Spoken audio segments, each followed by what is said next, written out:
Good afternoon, everyone. It's great to see you here. My name is Hagit, and I'm from the Pears program for global innovation. Truly excited to be here with you and discuss market-based approach to international development. Here with me on the panel today are Arieh Doobov from the JDC, Noah Partuk from the Foreign Trade Administration in the Ministry of Economy and Industry, Evelyne Dioh SIMPA, joining us from Senegal, representing Wic Capital, and Yovav Gavish, Israel representative at the World Bank Group Board. We're coming to cover a fascinating topic, and we would like to address it from a few different perspectives, speaking about the role of the private sector, the government, NGOs, civil society, as well as international institutions. We have here with us Michal, who's taking care of the technical aspects, and I'd appreciate it if you can take our presentation to the next slide. Great. So, we'll be discussing TOV as one case study for a market-based approach to international development. We'll hear from the government, from investors, from the World Bank, and hopefully we can have an interesting discussion. When you have questions as they occur and as we speak, kindly write them in the chat, and we would do our best to answer them during the discussion. So without further ado, I'll start by framing our discussion, being based here in Israel and asking ourselves in this context of the Israeli Impact Summit, how can the Israeli private sector do more and be engaged in international development? Michal, next slide, please. Where mostly Israel is in the room, but I've seen that we have around 25% of international audience. And so for those of you who are not joining us from Israel, just a few words about the Israeli innovation ecosystem. You know that Israel takes pride in calling itself the startup nation, and we have a vibrant ecosystem with over 6,000 startups. Around 1,000 are born every year, and almost half of them don't make it to the end of the year, but we still hold the highest ratio of startup per capita, with a startup for every 1,600 people here, with multinationals establishing their R&D centers here, and with a very outward-looking industry developing solutions from Israel, but looking at the world. But when it comes to both our impact ecosystem and it comes to our work in international development, we're still far away from fulfilling the potential huge impact that our innovation ecosystem has to bring about to the international development field. Just in a nutshell, in the past few months, we've been running together with the Hebrew University in Jerusalem, with the International Development Program Global, a baseline study to try and assess how much commercial work is actually being done by agriculture companies in sub-Saharan Africa. And we've identified over 100 companies that had relevant technologies, and out of them, around a quarter actually have activities in the continent, representing a fraction of the potential that could be reached, and seeing that we're still far from where we want to be. And so what we hope to achieve in the discussion today is seeing both how far we've come, what we've been able to create, and what more can be done and should be done. Next slide. So just a word about myself. As I mentioned, I'm part of the Pears program for global innovation, and we're a non-for-profit operating in Israel for the past 12 years with a mission of connecting development world challenges and Israel innovation. Next slide. We think, and I think we have a shared vision with the other panelists here in the room,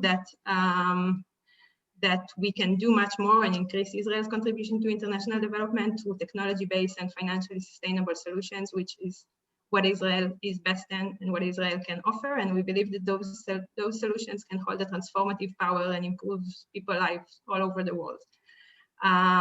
In practice, next slide, we do this through a number of programs and activities. We have a venture builder, which is building new companies. We're involved in a bunch of programs that are working on tech transfer or adaptations of technologies to the field, and we have a community and like to share knowledge and our experience. So that's who we are, and that's what brings me to this discussion. I'd like to start and present our first panelist, Mr. Arieh Doobov. Arieh is an Australian who has lived in Israel for over 20 years. For the past 5 years, he's been going back and forth around a dozen times to Ethiopia as part of his work as the Strategic Partnership Global Programs and Director of Tikkun Olam Ventures, known as TOV. Arieh is a close colleague, and I'm very happy to hear from you a bit about TOV as an excellent example for a market-based approach to international development work. So Arieh. Thank you, Hagit. And thank you for the opportunity to present today. It's an important forum, and we're very pleased to have been asked to present. Michal, can we go to the next slide? So why is an Israeli Impact Forum talking about smallholder farmers in Ethiopia? I've got 4 minutes to answer that question, so I'm going to jump in. This session is entirely about the picture that you see in front of you, the farmers and their hot peppers. So keep that image in mind for the next 4.5 minutes. What is the problem that we are addressing? There's a global macroeconomic issue that affects all of us, the low productivity of agriculture in developing economies. 80% of the economy of a typical developing country is agriculture. More than 80% of that agriculture is in the hands of smallholder farmers, and all or almost all of those farmers are nowhere near as productive as they might be because they are primarily farming using traditional methods. So developing countries won't grow without agricultural transformation. And without economic growth, those countries won't stabilize and put themselves on the path to improving their own well-being. So what can be done? What can be done to increase productivity? So here is where an NGO has a role, because firstly, we see a social problem. In this case, we see many millions of communities living with extremely low incomes. But an NGO that uses the market approach looks at it through an additional lens and sees something over and above the social problem. We see an economic opportunity, a market that is currently a market failure. So it's a market failure that needs a market response.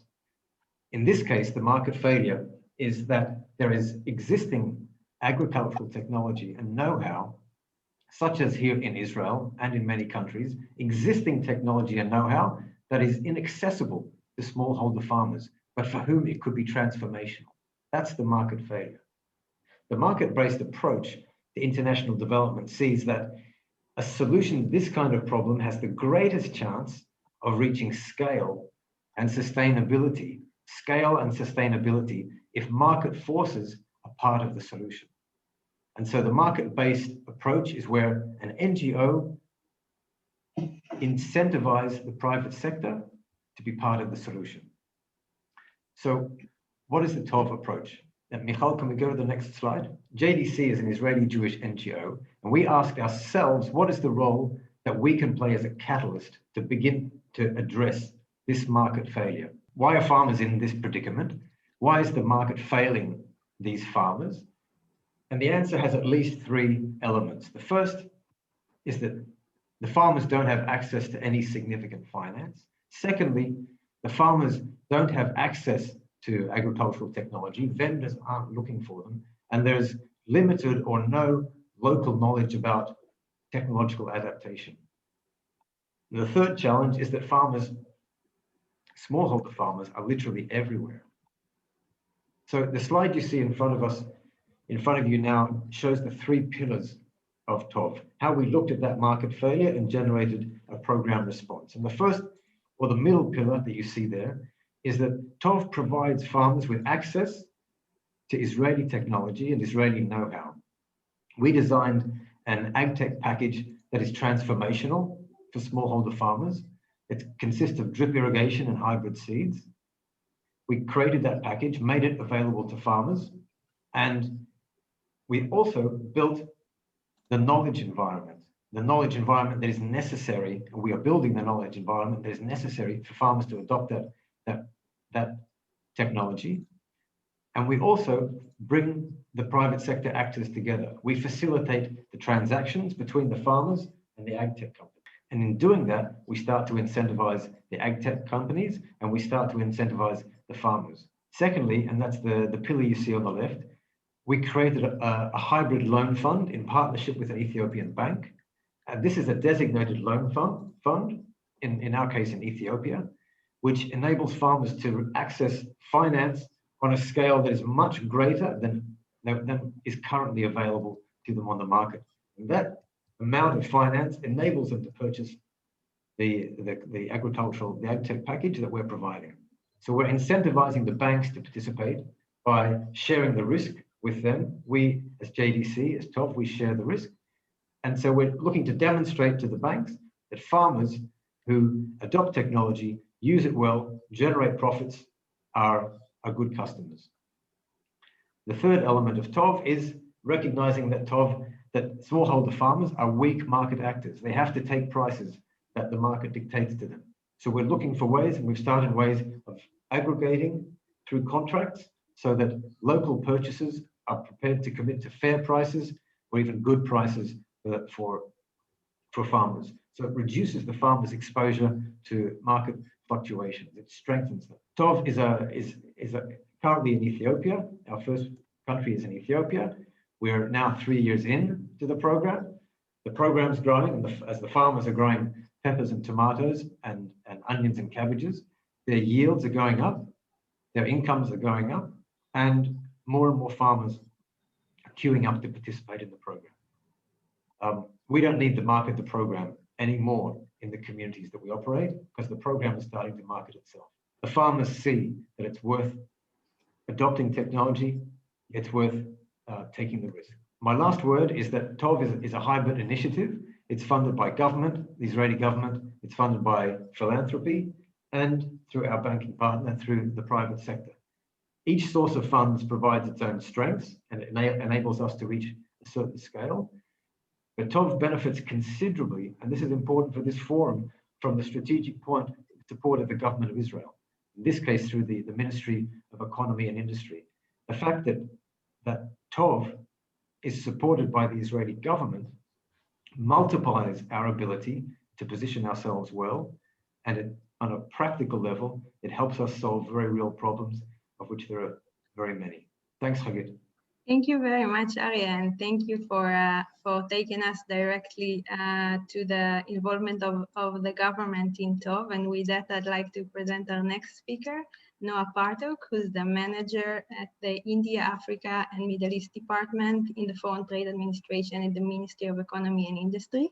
For the past 3 years, Noah served as the point of contact for international development institutes gearing to partner with the Israeli private sector. And so, Noah, I would love to hear from you. What's the government perspective and what's the government activities when it comes to involving our private sector in international development? Thank you very much, Hagit, and it's really an honor to be here today. And thank you everyone for taking the time to develop this interesting conversation about how we can really create sustainable impact through technology. So a little bit about our work at the Ministry of Economy and Industry. We operate 45 offices around the world, 45 economic missions. And the main role of these missions is to build a bridge to the Israeli industry in these markets. We operate local employees who understand the market needs and are basically aimed towards connecting Israeli companies, entrepreneurs, and organizations to their partners abroad. A lot of our offices are based in developing economies. And it's a very, very different operation working in the United States comparing to India, Africa, or Latin America, for example. The challenges are different. And that's where we realize that our approach towards this market needs to be different as well. I'm sure that most of you know, but if you don't, Israel was considered a developing economy just a few decades ago. And our personal story is a story of development. We were supported by the World Bank, and now we are proud members and donors to the bank. So it's our responsibility that we have to share all the knowledge that we have with the world, with our global partners. And it's an opportunity for us to access this know-how and to really help the Israeli industry grow in these markets and really develop the partnership that could grow both sides. So we have a role to strengthen the connection with the international financial development alongside our great partners in the government. Some of them are sitting right here in this panel. And I'm sure Yovav will be able to share his inside information later on. Our main approach is to be the other side of the market failures in the developing markets. So if there are challenges that small farm holders are having, and there are solutions on the other side, but we realize there is a major gap to access these technologies to these people.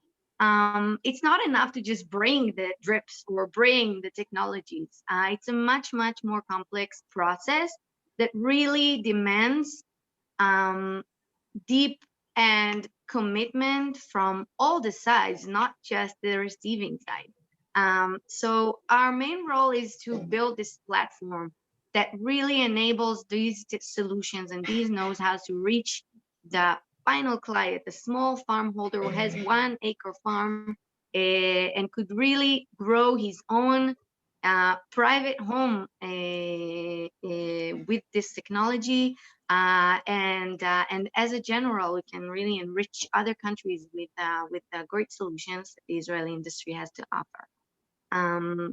I can talk a little bit more about Tov later or now. Let me know what you think. Say another word now to follow up on Arieh's point. Well, briefly. So Tov is something that we are very, very proud on. The Israeli government has taken a chance. Would you believe that? Yes. And we have decided to be proactive and be a partner on this unique project. We believe that by doing good, we will also do well. So on the other side of the farmers, right in Butajira, there is the Israeli company, and we believe that our role is to help them get to this farmer and really assist them. And through this Tov, we believe we can make that happen. The main key to the success of this project would be the triangle of the partnership between the international Jewish community, the Israeli government, and the private sector. And we think that without this triangle, it would not have been working the way that it does. And we believe that this is a sustainable model that can really achieve financial growth, not only to the farmers, but also to the Israeli industry. And it comes from the fact that we think that the private sector would want to be involved if they know that this is a financial sustainable model. And that's where we believe that our role is today. Thank you, Noah. I think it's worth highlighting that I think 10 years ago, it would have been very hard to have such discussion here in Israel, as the perspective on international development was very much that it's the role of civil society, or maybe the role of the government from some philanthropic point of view, and seen now and having somebody from the Ministry of Economy presenting the perspective of the importance of partnering with philanthropy, with NGOs, to bring together with financial gains. International development impact is not something that we can take for granted, and it's really, it shows us how far we've come. And I think it's not only how far we've come here in Israel, but also the global discourse around the role of the private sector in development had changed dramatically. And it was very important for us not to have this discussion only in the silo of what we see here in Israel. And so with that, I'm thrilled to present our next panelist, Evelyne SIMPA, who's the Managing Director of Wic Capital, which is the first investment fund to exclusively target women-led early-stage businesses in West Africa. Evelyne is an experienced investment professional who's been in the investment field for quite some time, and would love to hear from you. How do you merge this these two worlds, and how, from your perspective, being on the ground, what's your reason to promote businesses for international development, and how are things looking at from your side? Thank you for joining us, Evelyne. Thank you, Hagit. I'm very excited to be here with you today, and to contribute by sharing our experience. So as you said, Wic Capital is very original in the way we structured it and in the way it came to life. It's a collective initiative, and it came from seeing several facts on the market, on the ground. The first one being the gender-based gaps that women entrepreneurs face when it comes to access to finance, and how costly it is to the continent. There is a UNDP study that showed that these issues cost approximately 95 billion USD to the continent every year. And when we come to Senegal specifically, we can see that women entrepreneurs are underexploited. They are a minority in the entrepreneurship world. And in terms of access to finance and technical assistance, they barely access to finance. We have only 3.5% of these women entrepreneurs in Senegal who borrow from banks or microfinance institutions. And this is mainly due to the fact that they mainly operate as very small businesses, generating less than $200,000 USD of revenue per year. And because of that, they don't have the right resources to grow their activities, to grow their businesses. They are semi-informal and not active enough for banks. We saw that on one side, and on the other side, we also saw an opportunity, because there are also studies that show that women are better payers when it comes to reimbursing their debts. And there are also studies that show that women-led businesses in Africa have the potential to be more profitable and to generate more return. There was, I think it was McKinsey that issued that study 2 years ago, showing that businesses on the continent with more representation of women on their executive committees were exhibiting a higher EBITDA. So for us, there is an opportunity there, generating impact by allowing all these businesses to access credit, access finance, and scale up, and generate also more returns for us investors, and ultimately make the case of genderless investing on the continent and attract more private capital. So who are we? Who are these women that are behind Wic Capital? So it all started with the Women Investment Club in 2016. It's a group of, we are now around 80 women, 90 women in Senegal, around 20, 25 in Ivory Coast.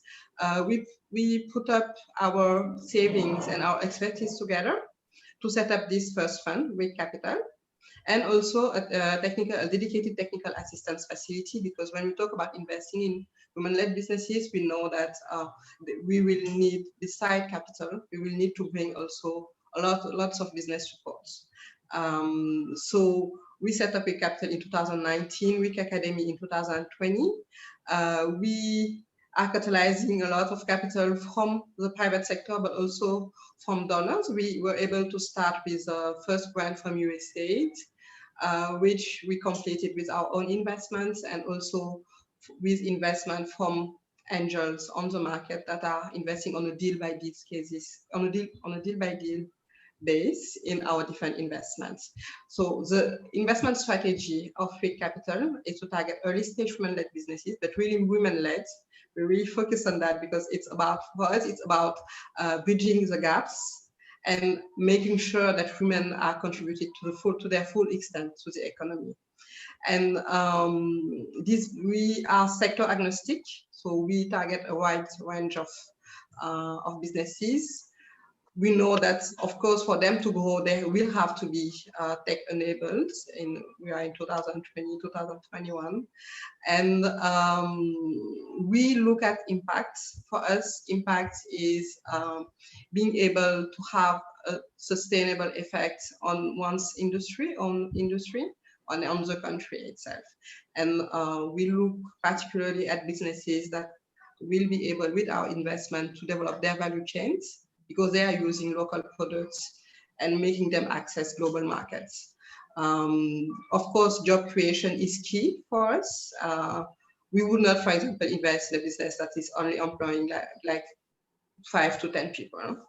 And capacity building, inclusiveness, everything. This is all part of our criteria.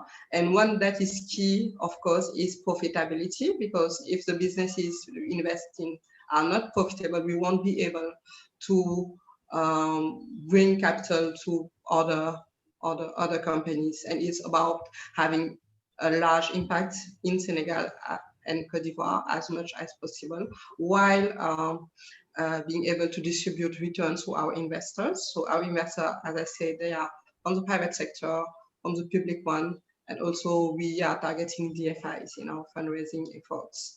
So since last year when we started, we have developed a very diverse pipeline in terms of sectors. Businesses that are at several levels in terms of maturity, but all of them do necessitate these supports that we bring, and which is a key part of our business model. I would like to emphasize that our model is really based on the membership of Women Investment Club. These 80 women, 90 women, they have several expertise that they are bringing to the table. They are helping throughout the due diligence process, and also once we have invested, they also help in being in the different boards of directors and bringing their experience. So we have invested in 2 businesses. So the first one is a startup that recycles tires, and the second one is in the fashion industry. It was a local designer brand with a global market, but still room for improvement in the way she was commercializing her products and distributing it to the world. So maybe I'm just going to stop there, Hagit, for you to be able to keep your time, and I'm happy to go more in detail for the different deals. Thank you. Evelyne, thank you very much. It's first of all, it's really inspired to hear the story of how this initiative came about and how you and a bunch of others, accomplished and successful women identified the problem and came together to really target it from the onset. And I'll highlight one more thing. You mentioned, the talent pool that this women group holds and how it supports the entrepreneurs in their journey. And that's our opportunity to maybe highlight that this journey is not so easy and fast. And so far we've discussed the high potential and the opportunities, but it's worthwhile noting that the way is also challenging and requires a lot of support. And I hope we'll be able to touch into that a bit in our upcoming discussion. I'd like to present our last but not least speaker, Yovav Gavish, who is Israel representative at the World Bank Group Board. Prior to joining the World Bank Group Board, Yovav served in various positions in the Israeli Ministry of Finance. He was the Deputy Director General for the Government Companies Authority and the Head of Finance Division and Head of IPO Department in the Ministry of Finance. And Yovav, although he's Israeli, will be able to give us, I guess, a more global or broader perspective, and would specifically touch upon the World Bank perspective on this topic and the approach to supporting technological startups. So Yovav, the floor is yours, and it's such a pleasure to have you. Great, thanks very much, Hagit. It's really a pleasure to be here and great to see everyone, and congratulations on having this conference in a virtual setting. So I'll as you mentioned, I'll talk very on a broader sense on what the World Bank does, and maybe have enough time to touch on what the World Bank does on technology, and we can dive into more details later on. So next slide, please. So the World Bank consists of we can say it's 3 institutions: IBRD and IDA, which are the World Bank, that focuses on assisting governments by giving them lending and grants. We have the IFC that focuses on the private sector, and we have MIGA that provides political risk insurance. Altogether is about $73 billion, as you can see, a year. I won't talk more about ICSID, but next slide, please. So what we do at the World Bank on the global level is we tackle, and our mission is to eliminate or eradicate extreme poverty and boost shared prosperity across the globe. We operate all over the world in developing countries. You can see that in the past few years, we've been focused more on Sub-Saharan Africa, in South Asia, and we really focus where the poverty trend line is going. So we've been focused in the past more in Southeast East Asia, in China and other regions, and now we've been focusing more on Sub-Saharan Africa. So we can't have a conversation without mentioning the Sustainable Development Goals. So I'll be the one to mention that. So when we look at the global challenges that we face today, poverty, climate change, pandemic, obviously, pandemics is a very something that we see today, gender inequality, migration, conflict-affected situations. And we look at it as our risk map for the world. We look at the Sustainable Development Goals, the SDGs, that the world agreed on in 2015 to reach a better world in 2030. We look at our daily operations, trying to target these goals. And in order to tackle these goals, we have we need about $2.5 trillion a year. Today, it's even more after COVID-19, and this is very aspirational. Even for large organizations like the World Bank, as I mentioned, $75 billion. Still, there's a huge financing gap. So the question would be, how do we fill this financing gap, and how do we move from the billions to trillions, because we really have to shift from for trillions. And as we look at it, the answer is obviously the private sector. And for us, the private sector is key to achieve development. And we see how we can mobilize the private sector, how we can assist the private sector in operating in these countries. IFC, for example, which is the private investment arm that the World Bank has, mobilizes every year about $11 billion, which is double the amount that IFC's own account lending and investing. So we've been focusing the past few years on creating markets, on see how the business environment in these markets can flourish and can be more sustainable. We understand that we have to maximize the private sector and see how we optimize the use of these scarce public resources. So this quote from the Development Committee paper, which is the Development Committee is the gathering of all ministers and governors of the World Bank countries every year. So this sums up what we think about the private sector. Pursuing private sector solutions where they can help achieve development goals, and reserving scarce public finance to where it's most needed. So we look at the public resources as very scarce, and we see how we can leverage actually the private sector. And there are many ways to do it. We mobilize money or resources by using syndications and other forms. But if we really want to achieve accelerated progress on the Sustainable Development Goals today, a decade before, where it actually looks like there's no chance to reach these goals, but if we really want to achieve acceleration, we look at technology as the main source, or one of the main sources that we have to invest in. And we have to bet on technology. We have to bet on disruptive technologies that can really move the needle on health, on education, on food security, on so many things that we want to tackle. So in the past few years, we've been focused on that. And 2 years ago, we launched the Disruptive Technologies Agenda. And a year ago, we launched, the World Bank launched the Mainstreaming Disruptive Technologies agenda to see how we can actually mainstream these technologies into our operations. And now we're really trying to see a shift there, but obviously there are still many challenges. How you embed these technologies in large-scale operations? How do you measure them? How do you procure them?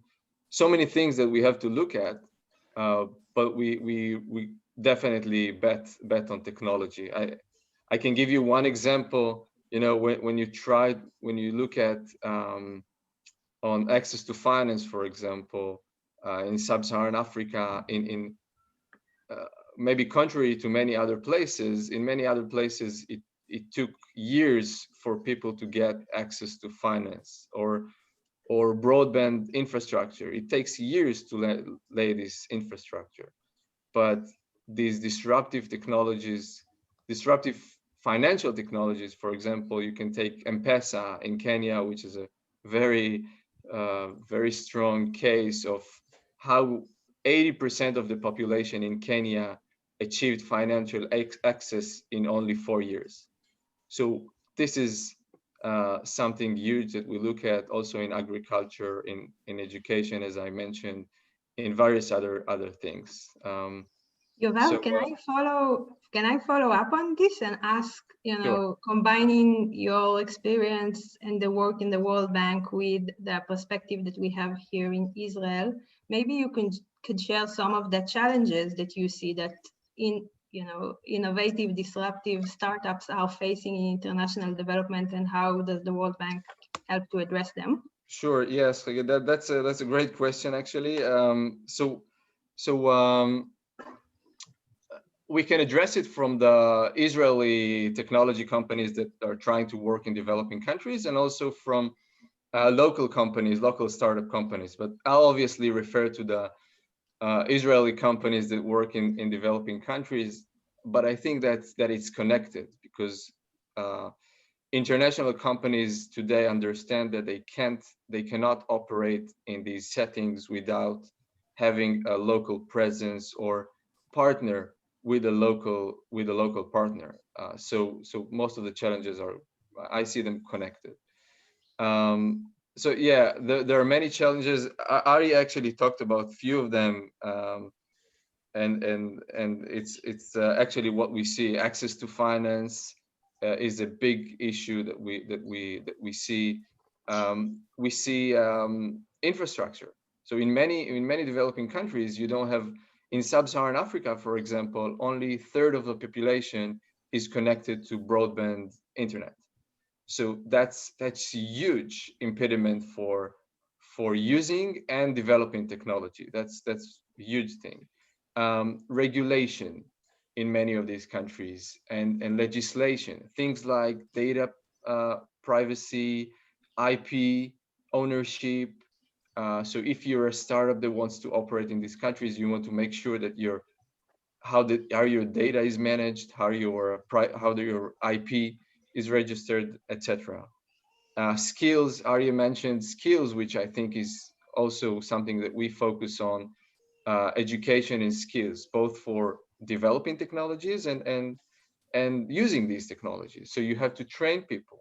So this is something that at the World Bank level, we see how we can actually train people for our ICT and technology skills, using technologies, developing technologies. Yeah, access to finance. I mentioned foreign exchange. You know, for people working for startups, Israeli startups that work in developing countries, access to foreign exchange whenever they want to make any transaction, they need access to foreign exchange. So these are all things that we focus at the World Bank level, and we try to use all the institutions that we have. The World Bank, IFC, as I mentioned. So the World Bank kind of looks at the macro level and how we clean up all the impediments, like how do we change regulation to be more competitive markets, how we support governments to change legislation. that would be right. How we support infrastructure projects for internet, for electricity. It is very important for tech companies. And on the IFC level, we actually support the specific companies and specific investments. So we support companies throughout their life cycle, from the incubation, acceleration. We support VC funds and private equity funds. And we also do specific investments. IFC does specific VC investments. Our portfolio is about $1.2 billion today. But we really look at the ecosystem as a whole. So yeah, happy. Thank you, Bob. It's I mean, there's questions coming up in the chat, and I've seen that some of the discussion is happening there. So maybe you can have a look and try and answer some of them as we wrap up, and we need to find a way to the main stage. I will, however, say that I think having this discussion about the opportunities, and there were some questions regarding the gaps, or what are some of the challenges that Israeli companies are facing in understanding this market potential. And we're having this discussion in a very timely, I would say, manner, because just last night, the Prime Minister's office released the interim report of a discussion the Interministerial Committee had been having for the past 2 years, following the government decision 4021, which was decided upon 2 years ago, where the Israeli government understood that it's time to develop a new international development policy. Michal shared in the chat the link to this interim report, and which is a joint effort of many actors within the Israeli government, a lot of support from various civil society organizations, and we really encourage all the Israelis in the room to have a look and share your perspective. The government is looking to hearing more opinions as they develop this important agenda. And the discussion we just had here and the role of the private sector really plays a major role. And you'll see that a lot of the sections are touching upon how both the private sector and the innovation ecosystem could be further engaged in enhancing Israel's international development impact. And so with that said, we'll go back to the main summit and to the greater discussion around the growing Israeli impact ecosystem. And thank you very much for joining us for this discussion that was focused on the connection between the impact ecosystem and the international development ecosystem here in Israel. I want to thank Michal for the technicalities and organizing, supporting us before, throughout, and up until now in the session, and look forward to seeing you all at the main stage, and thank you very much for joining us.